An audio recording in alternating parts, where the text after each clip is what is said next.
So you want to do something special for your book, but you're not entirely convinced that your reader is going to pay a premium for these special add-ons. Well, here's the good news. I think that there's a way to get around it, and it comes into using forced edges for your books. But what are they? How do you make them? We're going to get into it. Forced edges are essentially using the page that is being printed on, where your text goes, and then using the very outer edges in the margins, that bleed section that we're told not to work with because it might get cut off. Well, the advantage of it is we can use that bleed and the ability of ink to bleed into paper to create soft images on our foredge, our tops, and the bottom.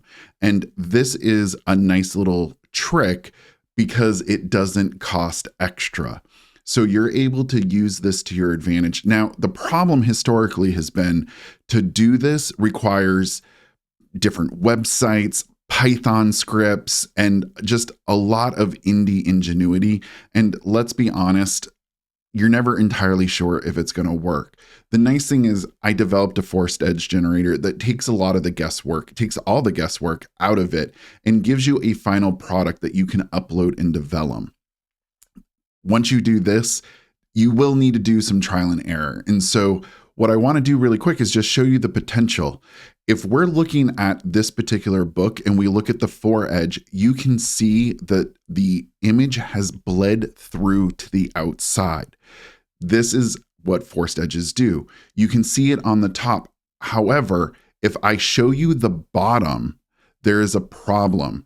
This particular printer cut it off. And this is the risk that we're going to run into when we're doing forced edges. It's not a science. It's actually not endorsed by any printer because print-on-demand printers, not to say that they don't give you a quality product, but we all know how that goes. So if we look inside the book, we're able to see that in this particular edition, the forced edge worked on the top and the right. The bottom, I need to go back and do some tweaking. And that's what's going to happen is you're going to have to do some test printing. If we look at the right-hand side, that bar changes as we flip pages.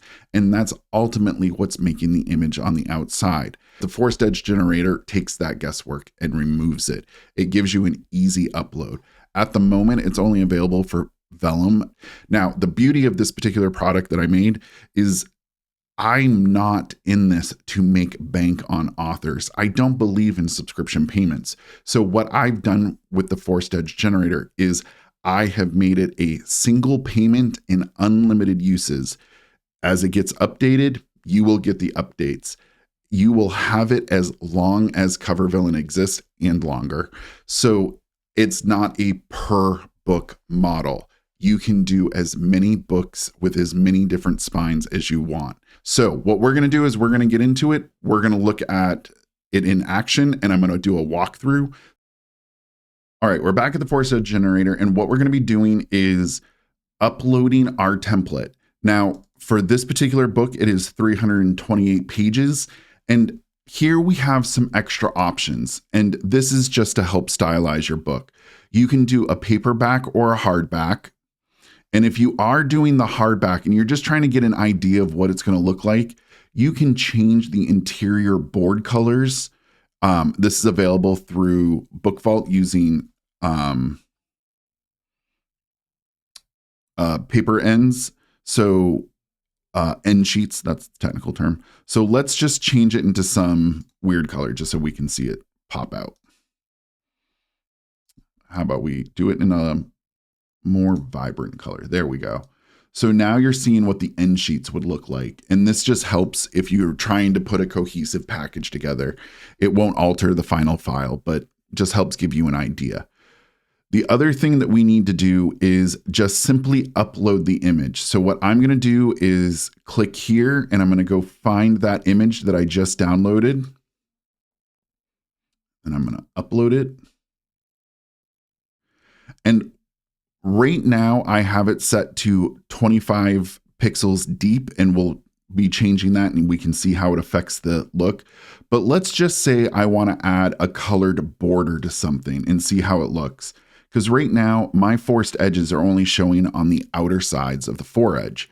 So if we go and add a border, let's add some bright obnoxious colors. Let's go even brighter than that. We want to be bold. Now you're seeing what the book is going to look like with a border around it. And you can see on the interior display that where there is no image, it's going to put in a border.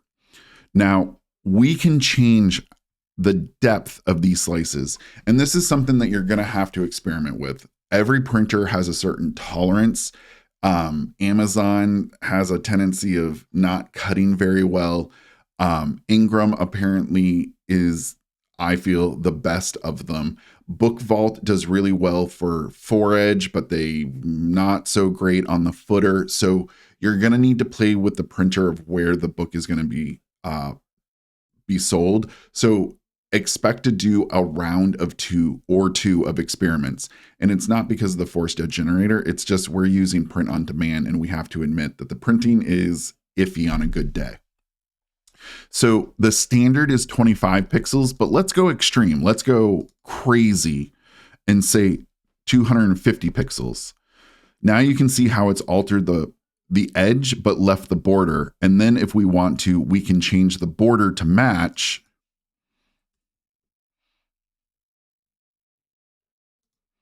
And there we go. Now, is this going to make a pleasing reading experience? Probably not. These borders are going to get a little too close to the text and start messing with it.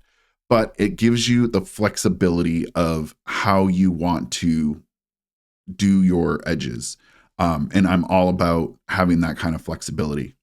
And here we can see our 3D image. And here, if we flip through, we'll notice that it's slightly changing, and that's how forced edges work. The last thing that we need to do is go grab our PDF, and this will be the file that we load up into Vellum. So if we click Generate PDF, it is going to create a 328 page PDF. This process does take a couple minutes, so just sit tight. And then what we're going to do is we're going to move it over into Vellum.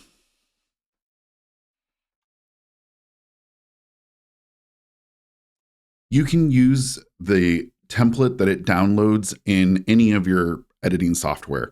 You could use Photoshop, you could use Affinity. If you wanted to, you could go work in Canva. It's basically whatever makes you most comfortable. All this image is going to be a JPEG just to get us started, a PNG file to get us started. And when you open it, this is what we need to be aware of. And it is how we construct the template. If you look here, you can see the middle section is the spine.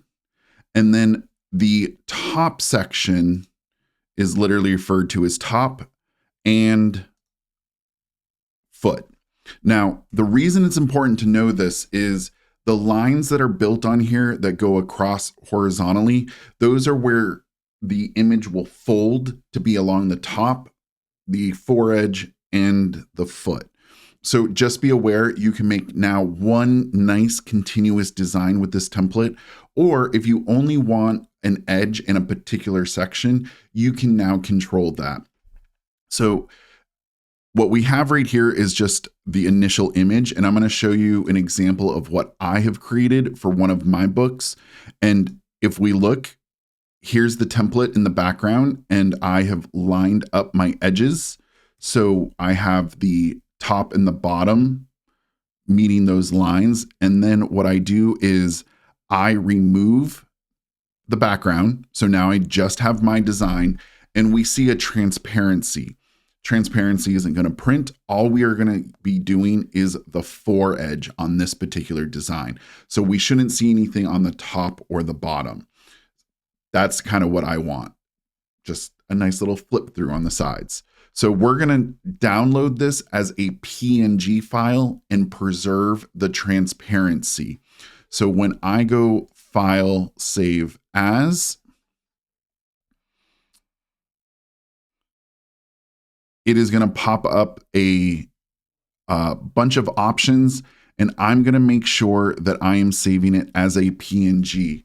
Could you save it as a JPEG? Yes, you could, but it won't preserve that transparency. And it might cause a couple little problems if like a stray line is going off somewhere. So I just suggest PNG files. And what we're going to do is we're going to save this, and then we're going to upload it back into the forced edge generator.